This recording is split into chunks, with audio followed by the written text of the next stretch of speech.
Today on Keynote. Let them make the decision, because then you're never the bad guy. Because if you become the bad guy, people start to go around you and they avoid security and let's tell them later. It's easy to ask for forgiveness rather than permission. Yeah. But if you're that friendly, it's friendly Alan, the security guy. Let's go and ask him. He'll help me. And that is the whole point.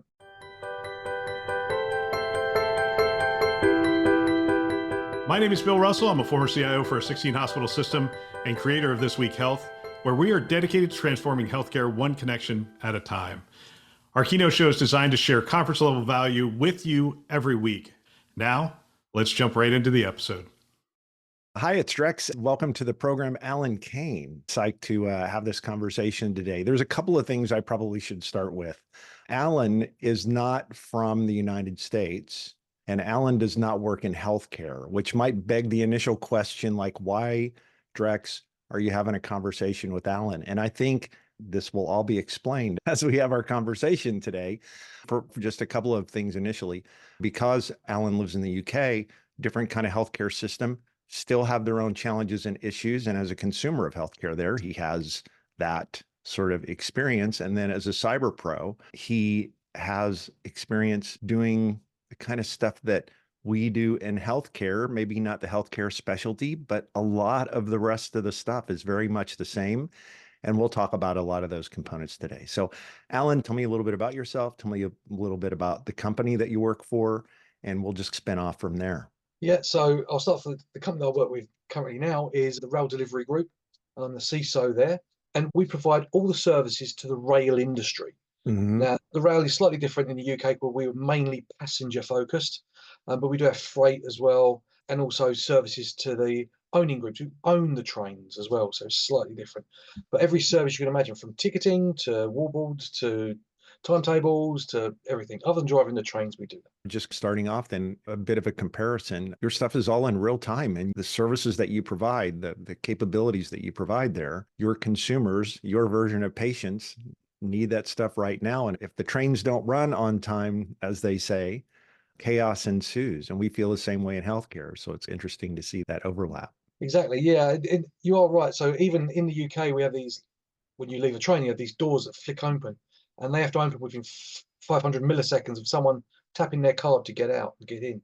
All this information needs to be going running across the network extremely fast. Wow. So we can't allow for any blips or any kind of downtime. And cyber is what's the main thing we use to protect that. Yeah. Now, you also, besides your full-time job as a CISO, you're also teaching courses, right? Can you talk a little bit about that? Yeah, so I've worked in other industries as well. So I've also worked in retail and gambling as well. But what I found is that everybody, whatever industry you're in, has the same issues. And the big focus I do around the university course, the master's degree, is we look at supply chain management and critical national infrastructure. We call it CNI over here. Mm-hmm. And actually the security around that. And I come in as the bad guy, and I'm going to tell them how I'm going to attack the national infrastructure, and how I'm going to attack them as well. We look at some really interesting things that are publicly available, that are open all across the world. Tools that you and your viewers can look at now, such as Shodan. And you can go and explore things. Now, you shouldn't go too deep. It's not illegal to look at these sites, but it's got listings of infrastructure that maybe you shouldn't have on there. If you just put in the search bar hospital, and then look on the left-hand side, you'll see loads of countries and numbers. Those numbers are the amount of words with hospital in that these headers and servers have in them. So you can see, I think last time I counted, it was 344 in the United States were misconfigured servers in the healthcare service. So the supply chain part of this obviously is really important. We talk about it as supply chain too. For us, I think our audience would probably more easily recognize it as like third-party risk. We've gone through this process over the last several years.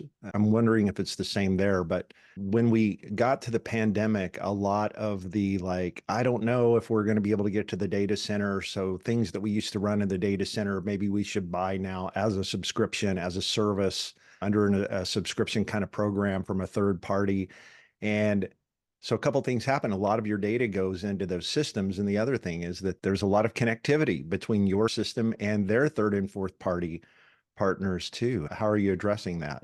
Yeah, so you're right. That's exactly what happened, especially in the UK, where systems where will normally be locked down, you have to go to the site to access them.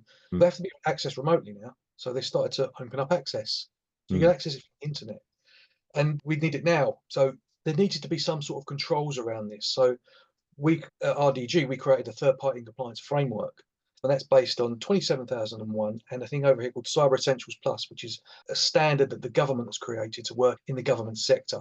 Mm-hmm. It's very similar, if you can imagine SOC 2, it's a bit like that, but there's a lot more questions, to be honest. Mm-hmm.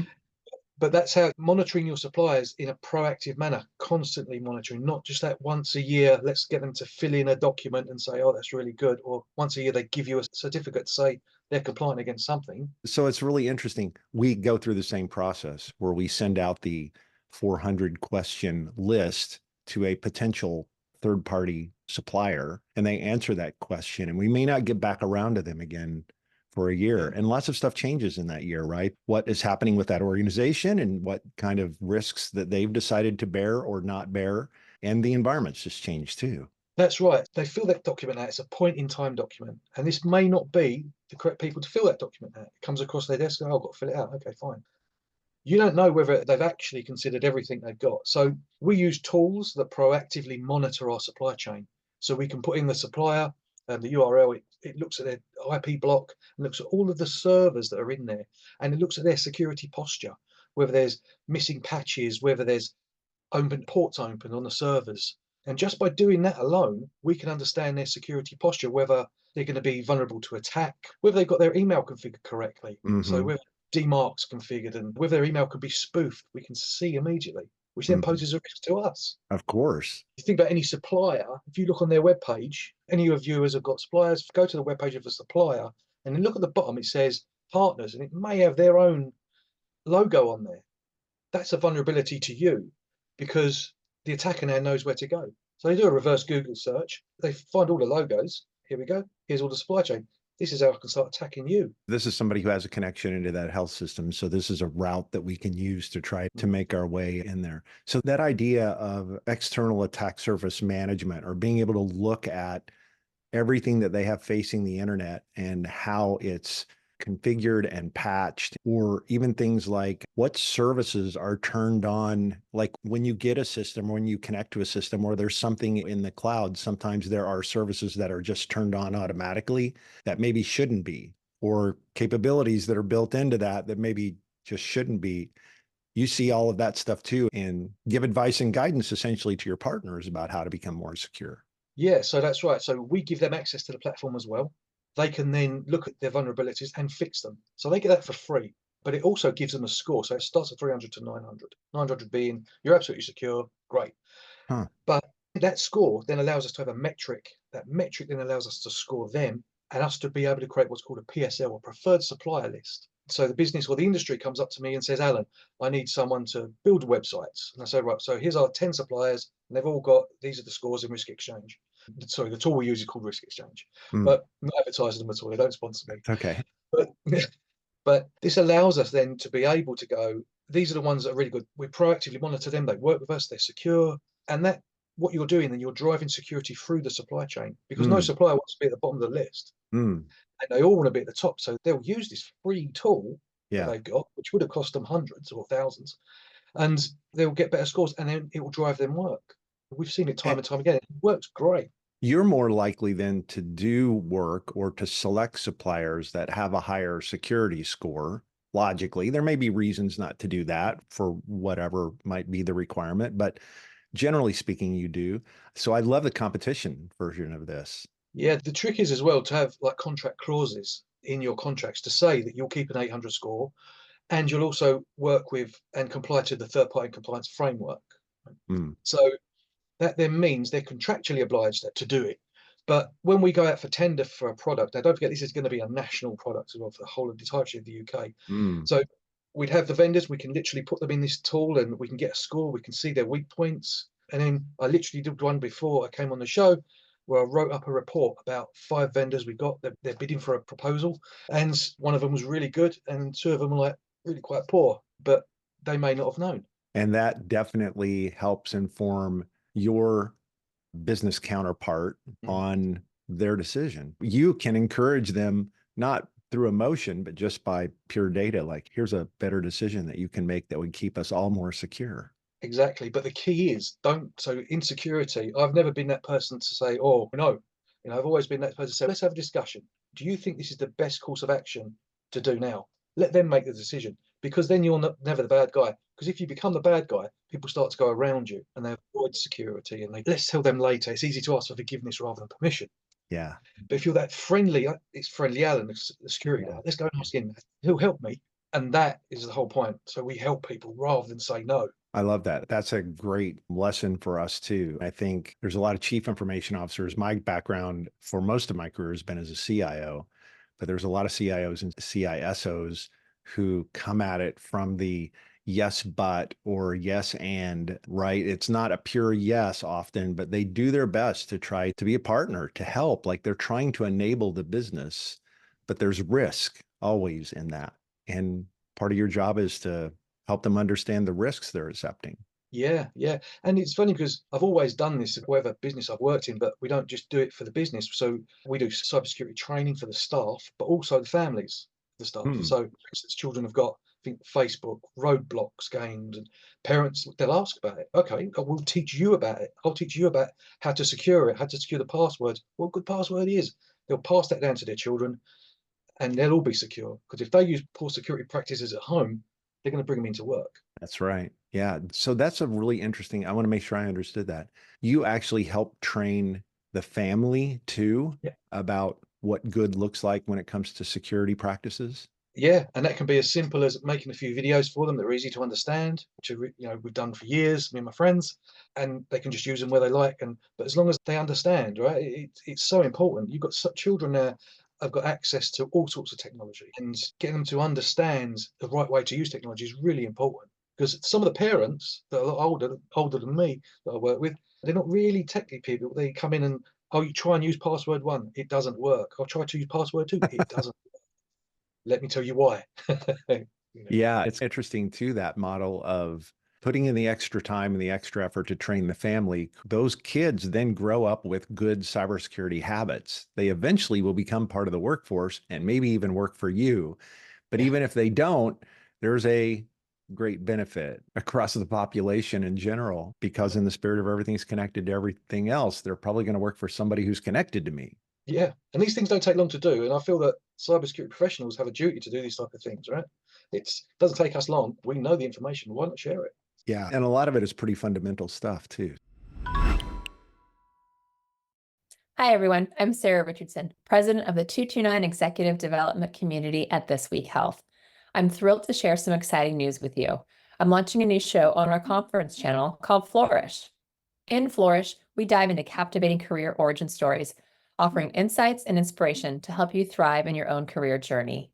Whether you're a health system employee in IT or a partner looking to understand the healthcare landscape better, Flourish has something valuable for you. It's all about gaining perspectives and finding motivation to flourish in your career.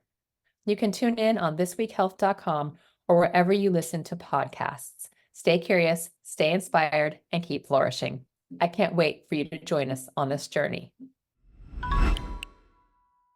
I want to roll back to 27001. One of the things we talked about yesterday in offline about this was the idea that there's a difference between being certified and being compliant with 27001 or any of PCI, any of the standards that may be out there. And while I think a lot of our folks know that, it always bears saying it again, especially for the folks who are in the audience who aren't necessarily cyber professionals and do this every day for a living. So talk about that. Yeah, so 27001, for those that don't know, it's a risk-based approach to security. It allows you to build an information security management system, an ISMS, which then allows you to demonstrate how you perform security. So it's not just, we have a piece of paper that says we're really good at it. We can actually prove it by giving you this ISMS. It's got all of our policies and processes in it and how all things work. A very different mindset to being certified to being compliant, because compliant, anyone could be compliant. You just hoodwink an auditor and Kind of do your best. They've done well, there you go. But if you can actually prove that you've done good security and you practice good security, there's a big benefit to that. And when you see a supplier that does that, they're proud of it. They'll give you their ISMS, they'll give you their policies. Because even though someone's giving you ISO 27001 or a SOC 2 certificate. You say, that's lovely, it's really nice. But can I have a look at your security policy? Can I have a Yeah. look at your password control policy? And by rights, they should just go, yeah, of course. Why not? It's not top secret. 27001 also is, after talking about it and digging into it a little bit yesterday, it's a lot more about the systemness of security, not system as in computer system, but the sort of process of security too, right? So it isn't just the compliance checkbox sometimes, which is what you get when you send the 400 question questionnaire out to somebody. They say yes, but they don't necessarily give you a complete answer.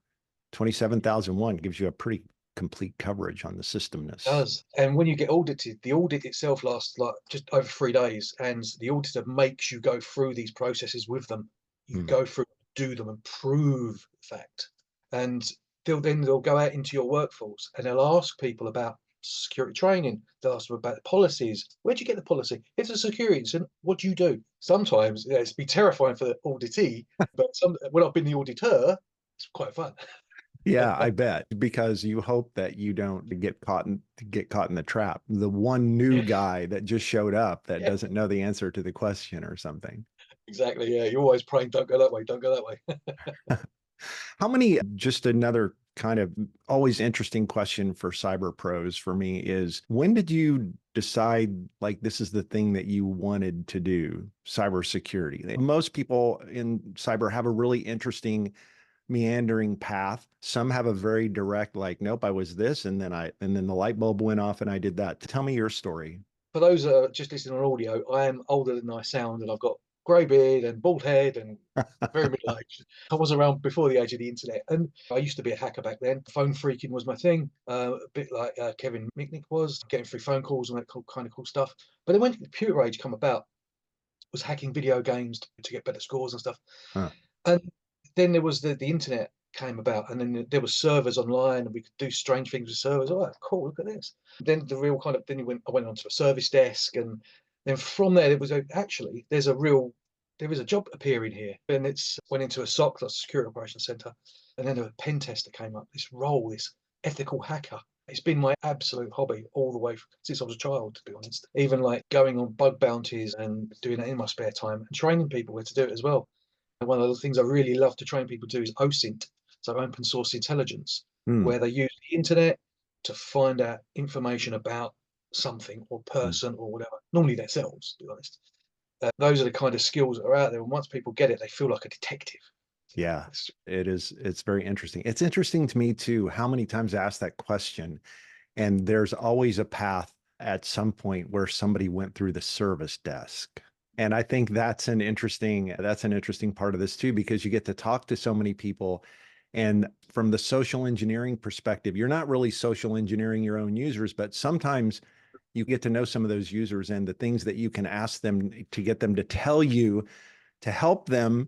But it's also a skill that can be used for bad stuff. Very true. We all use social engineering all the time. When I train people about social engineering, there's loads of things you can train people about, but one of them is talking to people and just getting your mindset to understand that they really need to do what you're asking, that kind of importance around it. We also do it with things like, I'm a terrible guy, I use my hands when I talk a lot. And that's a part of social engineering as well, where you get trust from people by using your hands. I'm going to try not to use my hands now when I talk. And even now as a CISO, you still use those skills, whether it be in a contract negotiation or whether it's being to get a new supplier in, to get them to do the right thing, and very common. Yeah. When you're briefing the board or when you're briefing your fellow execs, helping them understand, looking at them, watching for signs from them too, that they're engaged or they're getting it. That's right. And the trick is to let them make the decision, but guide them on the right path to make that decision. Yeah. And the right decision being what you want them to make. That way also, you're not the no person. You're the, yes, let me help you facilitate the business. It's one of those things that Alan helped us get this in. It's one of those kind of things that it's definitely skills people should use and learn. Yeah. Hey, I really appreciate your time today. Any final thoughts, anything you want to leave the audience with, a tip or a trick or a particular message that you think is important? So there's loads of tips and tricks I could say to them, right? But I would say, looking into, there's an attack a couple of weeks ago on the supply chain for the NHS, the National Health Service, and it crippled the NHS where they couldn't get pathology services. And that was through a third party clicking on a link, getting hit with ransomware and taking out their systems. So a tier 1 supplier to the National Health Service of this country was taken down by a piece of ransomware because they didn't check if they had the right controls in place to stop ransomware. So one thing I would say to your listeners is make sure those checks and balances are in place. Ask the questions. You're a tier 1 service. What protection are you giving us for that service? If they all get hit with ransomware, your service is going to go down. Healthcare will suffer. Data breaches everywhere. No one wants that. Yeah. And what's your backup plan? What's your backup Yeah. plan if that service is offline for a while? We just had an incident like that here, similar to that in the United States for filing claims. And once that service was down, the crisis ensued and people had to stand up other options. So think through that business continuity part of it too, right? Yeah, that's it. Yeah. Talk to your suppliers. Make sure that you may have all your ducks in a row. You may be great, but you only need one of them to be a little bit poor and can really affect your business. That's great. Thanks for that. I appreciate your time today. It was great to talk to you. I hope our paths cross in person sometime soon. And I really appreciate you being on. Thank you very much. Thanks for listening to this week's keynote. If you found value, share it with a peer. It's a great chance to discuss and in some cases start a mentoring relationship. One way you can support the show is to subscribe and leave us a rating. Love it if you could do that. Thanks for listening. That's all for now.